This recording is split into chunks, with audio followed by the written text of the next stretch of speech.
ఓం కాత్యాయనాయ విద్మహే కన్యాకుమారి ధీమహి తన్నో దుర్గః ప్రచోదయాత్. అందరికీ నమస్కారం అండి. రేపు అక్టోబర్ 3వ తారీఖు నుంచి 12వ తారీఖు వరకు జరిగేటువంటి శరన్నవరాత్రి మహోత్సవాలు అంగరంగ వైభవోపేతంగా మన హరశ్రీ నిలయంలో జరగనున్నవి.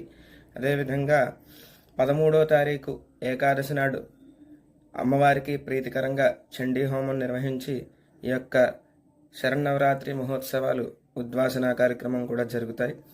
ఈ ప్రతిరోజు కూడా అమ్మవారికి ప్రీతికరంగా అభిషేకం, అలాగే అర్చన, కుంకుమార్చనలు, లలితా సహస్రనామాలతో అలాగే ఖడ్గమాలతో విశేషంగా అర్చనలు, ప్రతిరోజు కూడా హోమాలు, మూలమంత్రాలతో హోమాలు ఇవన్నీ కూడా జరుగుతాయి. కనుక ఈ మహత్తరమైనటువంటి కార్యక్రమంలో మీ అందరి గోత్రనామాలు కూడా పంపించి ఆ అమ్మవారి యొక్క అనుగ్రహాన్ని మీరందరూ కూడా పొందుతారని మనస్ఫూర్తిగా కోరుకుంటున్నాను. స్వస్తి.